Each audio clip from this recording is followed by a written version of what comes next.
చూడండి ప్రియమైన దేవుని ప్రజలరా, ఇర్మియా కాలంలో, భక్తుల కాలంలో, ప్రవక్తల కాలంలో, ఆయన తోటి సహచరుల సహదాసుల కాలంలో ఇలాంటి నిందలు, అవమానాలు సత్యం చెప్పడం వల్ల వారికి వచ్చాయి. మనం ఏమైనా తీసిపోయామా అంటే మనం కూడా వారి బాటలోనే నడుస్తున్నాం. మనం కూడా ఎవరి బాటలో నడుస్తున్నాం? వారి బాటలోనే, ఆ సాక్షుల సమూహం బాటలోనే నడుస్తున్నాం. సో కాబట్టి మనం కూడా ఎదుర్కోవాలి, నిందలు ఎదుర్కోవాలి, అవమానాలు ఎదుర్కోవాలి, అపహాస్యాన్ని ఎదుర్కోవాలి, తప్పుగా మాట్లాడే ఆ తప్పు మాటలను ఎదుర్కోవాలి, ఆ లేని వార్తలను ఎదుర్కోవాలి. మనం చేయని నేరాలకు మనల్ని చెడ్డగా చూపించేటువంటి అనేకమైనవి ఎదుర్కోవాలి సేవా జీవితంలో. అవన్నీ ఎదుర్కొంటూనే ఏం చెప్పాలి? సత్యం చెప్పాలి. ఇది మనకి దేవుడు చూపించిన బాట. మానేద్దాం అనుకున్నాడట మహానుభావుడు. ఇంక అనవసరం, ఇంక చెప్పడం మానేస్తే బెటరు. ఏంటట, ఏమనుకున్నాడట? ఇక పేరే ఎత్తను అనుకున్నాడట. ఆయన నామమును బట్టి 9వ వచనం ప్రకటింపనన్నాడట. ఆయన నామమును బట్టి ఇంక నేను ప్రకటించను, మానేద్దాం అనుకున్నాడట.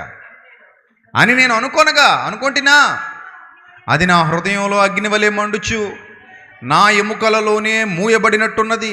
నేను ఓర్చి ఓర్చి విసిగి చెప్పక మానలేదు.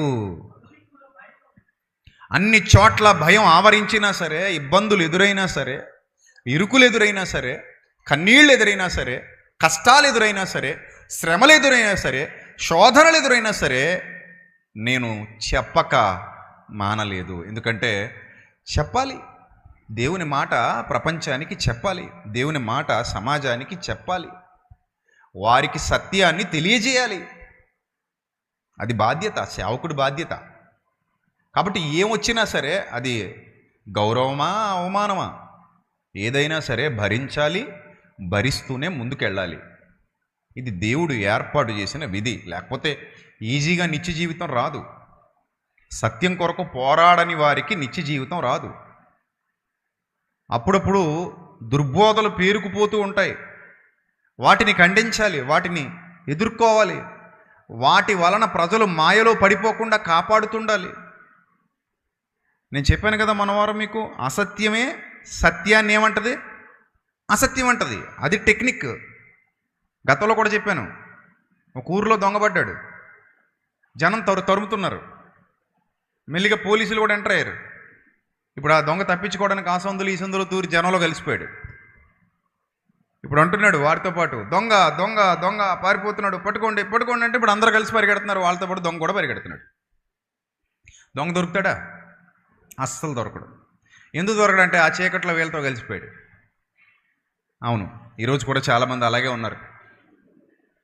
వారు మనలో నుండి వెళ్ళిన వారు కానీ మనవారు గారని యోహాను పత్రికలో 2వ అధ్యాయం 18వ వచనంలో చెప్పినట్టు, చాలా చోట్ల ప్రపంచవ్యాప్తంగా చాలామంది అసత్యంలో ఉంటూ సత్యం అని భ్రమపడుతున్నారు. అసత్యాన్ని బోధిస్తూ సత్యాన్ని బోధిస్తున్నాం అనుకుంటున్నారు. ఇర్మియా కూడా అలాంటివి ఎదుర్కొన్నాడు. ఇర్మియా ఆ ప్రవచనాలు పలుకుతుంటేనట 20వ అధ్యాయం 1వ వచనం చూడండి. ఇర్మియా ఆ ప్రవచనములను పలుకగా యెహోవా మందిరంలో పెద్ద నాయకుడు ఎవరండి? యెహోవా మందిరంలో పెద్ద నాయకుడును ఇమ్మేరు కుమారుడునగు షషూరను యాజకుడు ఇర్మియా ప్రకటించే ప్రవచనాలు విని ఇది దేవుని ప్రవచనం అని యాజకుడు లోబడలేదట. యాజకుడు, ఎవరి యాజకుడు ఇతను? యెహోవా మందిరములో పెద్ద నాయకుడు ఇమ్మేరు కుమారుడునగు పశూరను యాజకుడు విని ప్రవక్త అయిన ఇర్మియాను కొట్టి, ఎవరు కొట్టారు? సాటి యాజకుడు, యెహోవా యాజకుడు ఎవరిని కొట్టాడు? ప్రవక్తను కొట్టాడు. బా, సూపర్ కదా. యెహోవా యాజకుడు ఎవరిని కొట్టాడట? ఇర్మియా ప్రవక్తను కొట్టాడట. ఇర్మియా ప్రవక్తను కొట్టాడు. ఎందుకు కొట్టాడు చెప్పండి? ఎందుకు కొట్టాడు? ప్రవచనాలు చెప్పినందుకు కొట్టాడు.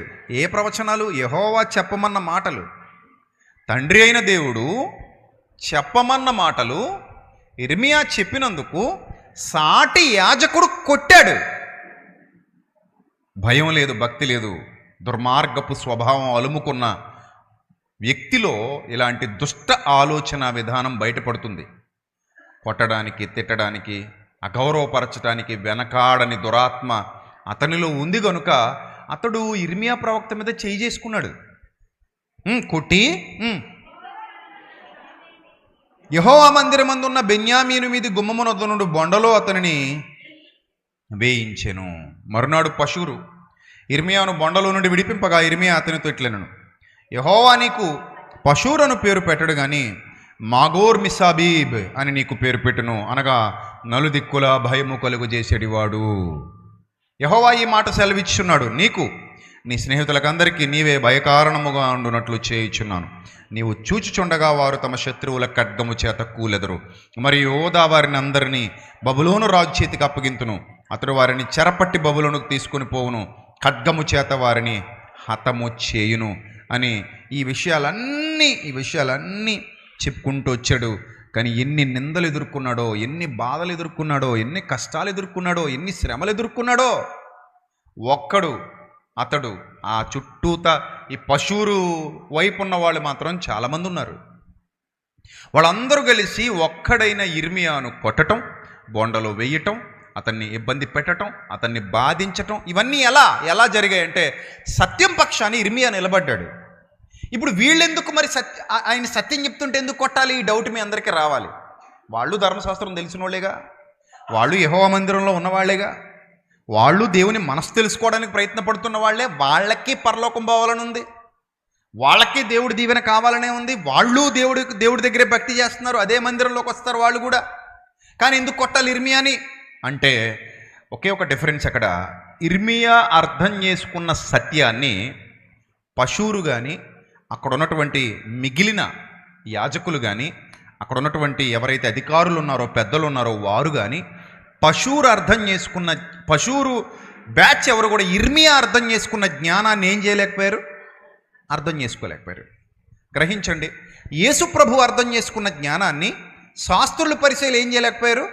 అర్థం చేసుకోలేకపోయారు. ఒకటే ధర్మశాస్త్రం చదువుతున్నారు. మళ్ళీ విచిత్రం, యేసు ప్రభు చదువుతున్న ధర్మశాస్త్రాన్నే శాస్త్రులు పరిచయాలు కూడా సేమ్ చదివారు.